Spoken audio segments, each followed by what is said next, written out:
G'day, I'm Adam David Collins and welcome to Stories. Today I'm going to be talking about the books that I read in July 2016. So come for a walk and we'll get into it.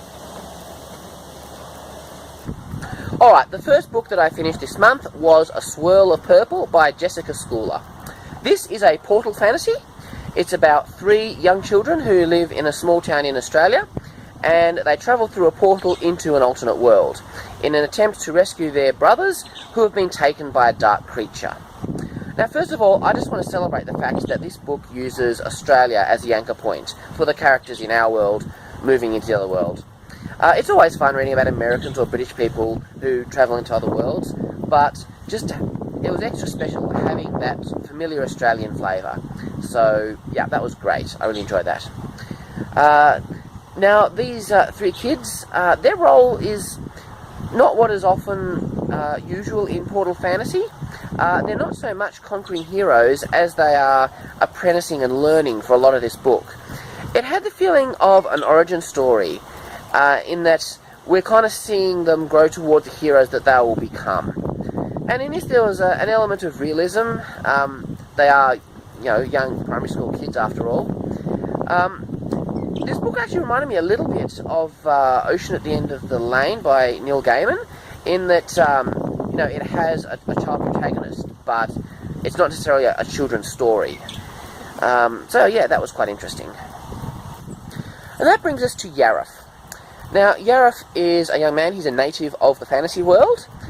He's an apprentice magic user, and he's just starting his first year at the university, basically. Now, he has struggles with a lot of feelings of inadequacy, self-esteem, wondering if he's really any good. He tends to have a fairly low opinion of himself, and I think these are feelings that a lot of people can identify with, especially writers. We're always questioning, are we actually any good, even sometimes in the face of evidence that we are. So I couldn't help but identify and like this character, who's very easy to sympathise with.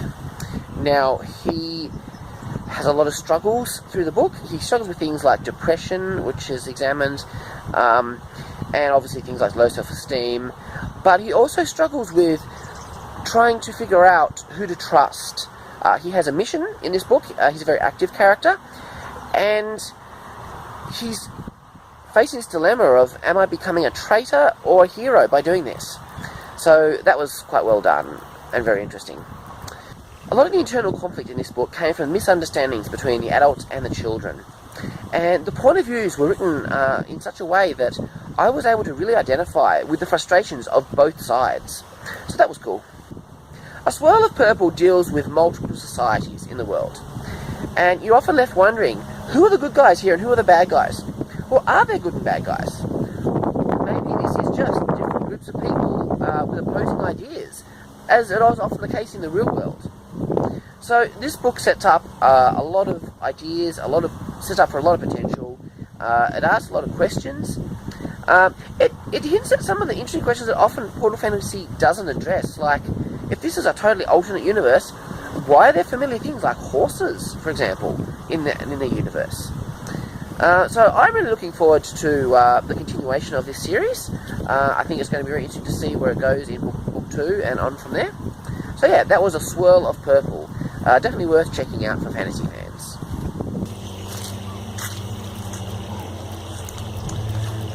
So the next book that I read this month was Casino Royale by Flemming. Now, I've been watching the James Bond movies since I was a kid, but this is the first time I read one of the books, and I found it a very different experience. In terms of the character, I saw a lot more of Daniel Craig than Sean Connery in the James Bond that Ian Flemming created in this book. Now, this was a thriller, but it was a very focused kind of character story. It lacked the epic scale that the movies tend to have, especially nowadays. So reading this, and it was very interesting comparing it with the movie that I saw a couple of years ago. And I have to give credit to the screenwriters. The way they kept the spirit of the plot, but they adapted it to make it work, to give it the epic scale it needed to work as a movie. So well done to them. Now, there was this moment in the middle of the book where James Bond is having this crisis of career, and he starts philosophizing over the nature of evil in the universe. And I'm thinking, man, this is pretty deep for James Bond. So it just, shows you what a different experience that it is. But I'm glad I read the book. I really enjoyed it. It was a very personal story for James Bond, and I can see how this book launched this character into the imagination of people around the world, and how it became so popular. So the last book that I read this month, and I only just managed to get this one in, is Heart of the Mountain by Jeanette O'Hagan. Now, this is a short novella set in her fantasy world of Nardva. Now, there are already 4 short stories available that are set in this world, and you can find them in various anthologies. I'll put links below.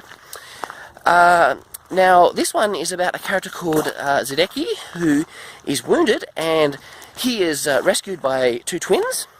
Now, they take him back to where they live, underground. Their entire society is subterranean, which is really fascinating. And this is the exact opposite of what Zedeki is used to from his culture.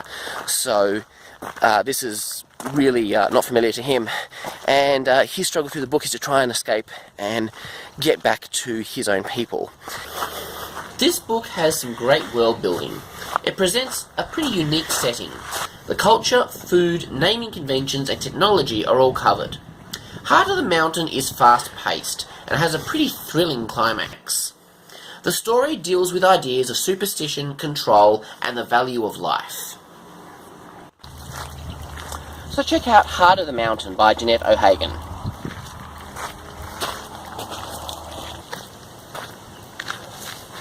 Now, I did finish one other book this month, but it wasn't a book that I read. It was a book that I finished writing.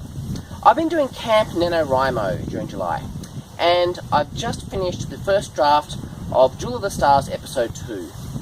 So that was a great feeling. So now I have 2 episodes to revise. Episode 1 is progressing along. I'm making good progress, but revising is just hard work, whereas writing first drafts is just fun. So yeah, things are moving on in that department. It's probably one of the reasons why I haven't read as many books this month. The other is that I'm currently reading a Big Thick Brick by Brandon Sanderson, and I haven't finished it yet. So that'll be coming up next month. Well, thanks for watching. I'd be very interested to hear your thoughts on any of these books, if you've read them or if you want to read them. If you've enjoyed this video, then I'd really appreciate if you click the like button and help me out that way. And if you want to connect with me, the best way you can do that is to sign up for my email list at adamdavidcollins.com. You get a free short story, you'll get latest news and other exclusive content. So that's a great way to keep up to date, particularly with Jewel of the Stars. Anyway, happy reading, and I will see you next month. Catch you later!